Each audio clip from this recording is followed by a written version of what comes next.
Je suis honoré d'être parmi vous aujourd'hui pour votre remise des diplômes de la part d'une des meilleures universités au monde.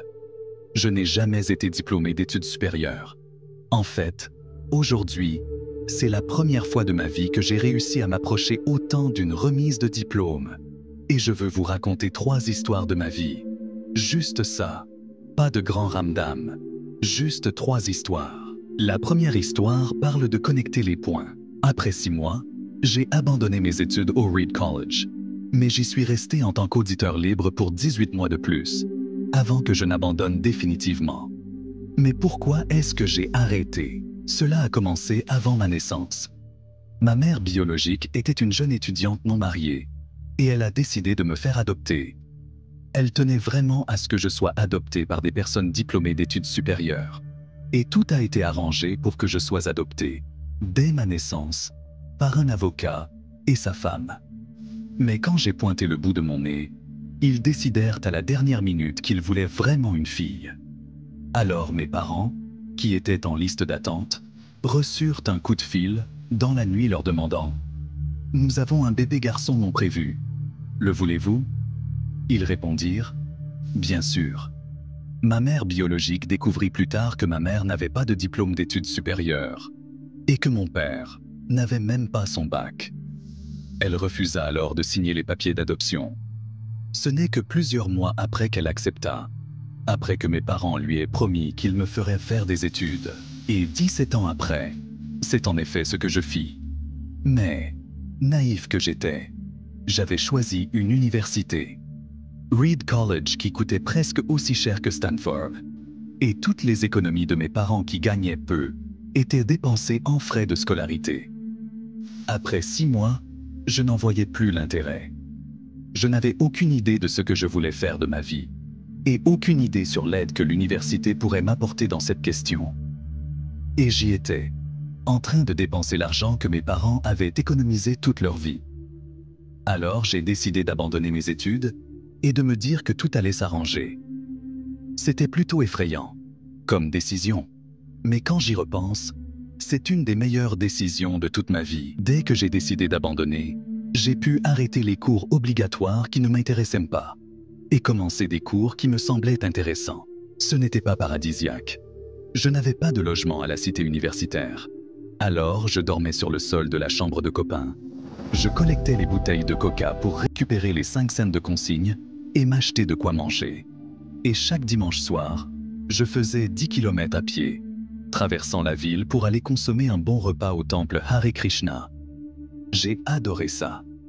Et la plupart des choses que j'ai découvertes en suivant ma curiosité et mon intuition se sont avérées inestimables après coup. En voici un exemple.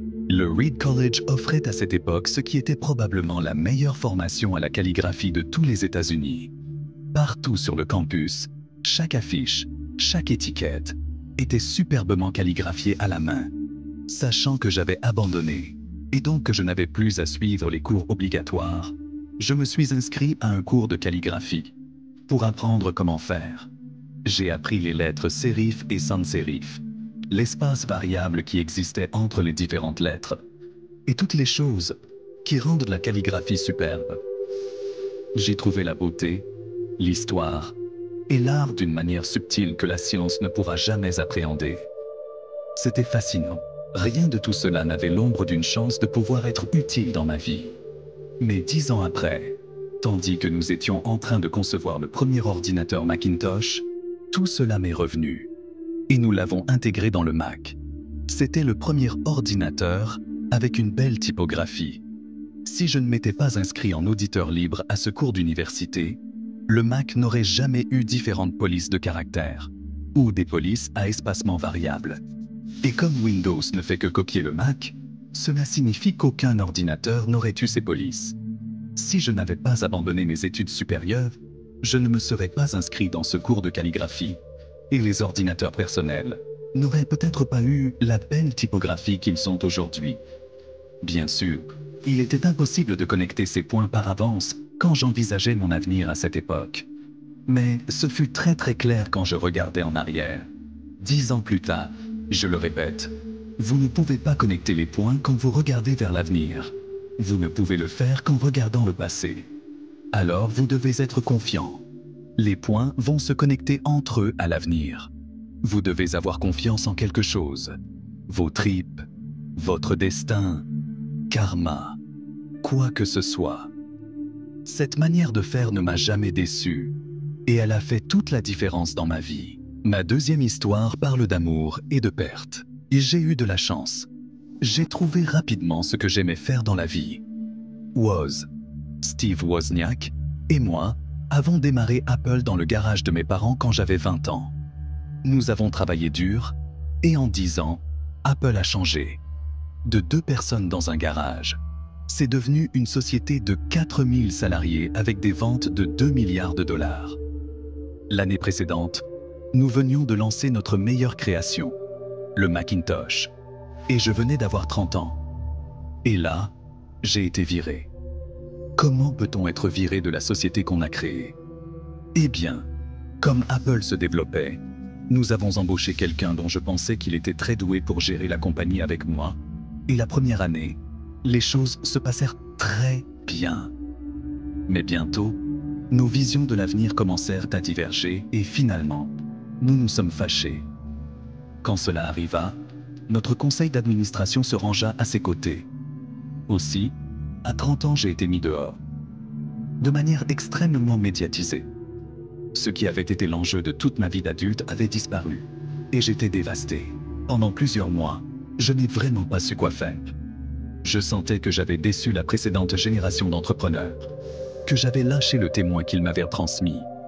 J'ai rencontré David Packard et Bob Noyce et j'ai essayé de m'excuser pour avoir foiré si lamentablement. J'étais un raté très médiatisé et j'ai même envisagé de fuir loin de la Silicon Valley. Mais quelque chose commença à m'apparaître. Je continuais à aimer ce que je faisais.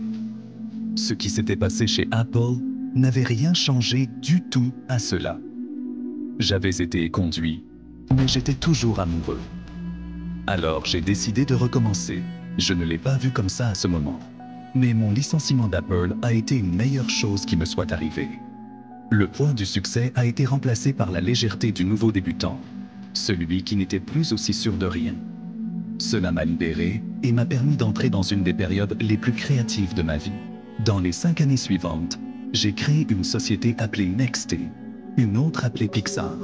Et je suis tombé amoureux d'une femme extraordinaire qui allait devenir mon épouse. Pixar a produit le premier film d'animation par ordinateur, Toy Story, et est aujourd'hui le meilleur studio d'animation au monde. Dans un coup du sort assez étonnant, Apple a racheté Nexté. Je suis retourné chez Apple, et la technologie que nous avions développée chez Nexté a été le catalyseur de la renaissance d'Apple. Et Lorne et moi avons désormais une famille géniale. Je pense que rien de ceci ne serait arrivé si je n'avais pas été viré d'Apple. Le remède a été désagréable, mais je pense que le patient en avait besoin. Parfois, la vie vous balance un coup de brique sur la tête. Ne perdez pas la foi. Je suis sûr que la seule chose qui m'a fait continuer, c'était que j'aimais faire ce que je faisais. Vous devez trouver ce que vous aimez. Et c'est vrai aussi bien pour votre travail que pour votre partenaire. Votre travail va prendre une grande part de votre vie. Et la seule manière d'être vraiment satisfait, c'est de faire ce que vous pensez être du beau boulot. Et la seule manière de faire du beau boulot, c'est d'aimer ce que vous faites. Si vous n'avez pas encore trouvé, continuez à chercher. Ne vous arrêtez pas. C'est comme ça pour tout ce qui touche au cœur. Vous le saurez quand vous l'aurez trouvé. Et comme pour tout grand amour, ça devient de mieux en mieux au fil des années. Alors continuez à chercher jusqu'à ce que vous trouviez. Ne vous arrêtez pas. Ma troisième histoire parle de la mort. Quand j'avais 17 ans, j'ai lu une citation du genre « Si vous vivez chaque jour comme si c'était le dernier, un jour viendra qui vous donnera raison. » J'en ai été marqué. Et depuis lors, au cours des 33 dernières années, je me suis regardé dans le miroir chaque matin et je me suis dit « Si c'était le dernier jour de ma vie, est-ce que je voudrais faire ce que j'ai à faire aujourd'hui ?» Et à chaque fois que la réponse est « non », plusieurs matins d'affilée, je sais que je dois changer quelque chose. L'outil le plus important que j'ai trouvé pour m'aider à prendre de grandes décisions, c'est de me souvenir que je serai bientôt mort.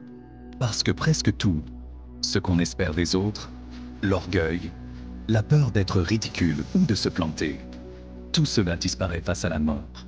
Et ne reste que ce qui est vraiment important.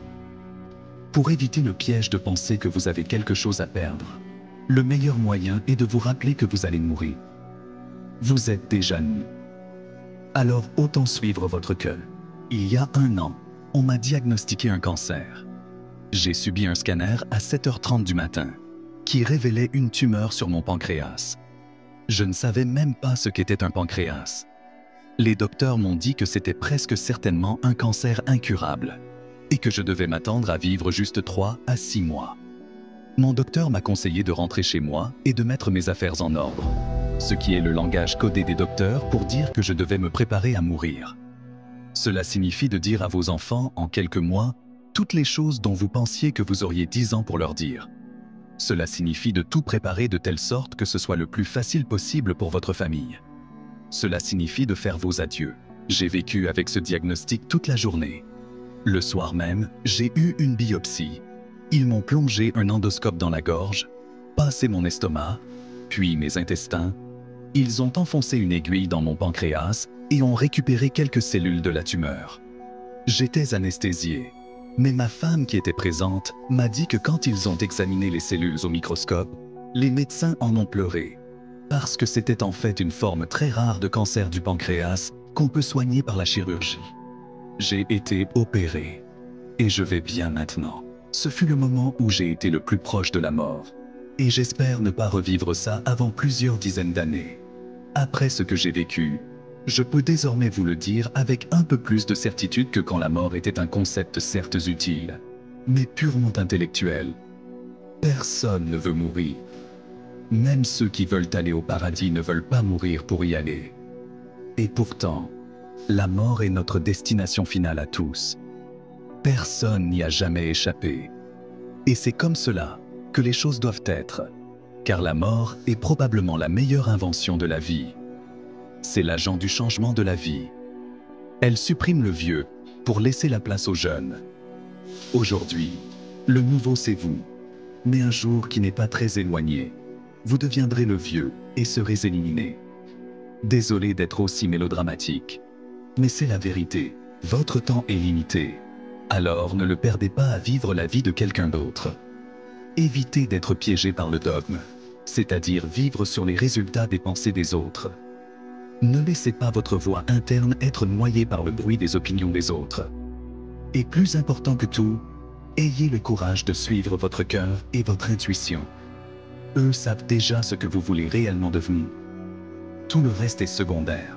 Quand j'étais jeune, il y avait ce livre génial qui s'appelait « Le catalogue de toute la Terre ». Et c'était une des bibles de ma génération. C'est un gars nommé Stewart Brand qui l'a créé pas loin d'ici, à Menlo Park. Et il lui a donné vie avec son sens poétique. C'était dans les années 60, avant les ordinateurs personnels et la publication assistée par ordinateur. Ce qui veut dire qu'il travaillait avec des machines à écrire, des ciseaux et des appareils Polaroid. C'était une sorte de Google en livre, 35 ans avant Google. C'était idéaliste, et le livre débordait d'outils géniaux et de notions claires. Stewart et son équipe publièrent plusieurs éditions du catalogue de toute la Terre. Et quand son temps arriva, ils publièrent une dernière édition. C'était dans les années 70, et j'avais votre âge. Au dos de leur dernière édition, on voyait la photo d'une route déserte, au petit matin. Le genre de route où vous pouviez vous imaginer faire du stop, si vous étiez du genre aventureux. En légende, les mots « Ayez faim »,« Soyez fous », c'était leur message d'adieu, pour leur dernier livre. Ayez faim, soyez fous. Je me suis toujours souhaité ça. Et maintenant, alors que vous allez être diplômé pour recommencer à nouveau, je vous le souhaite. Soyez affamés, soyez fous. Merci beaucoup à tous.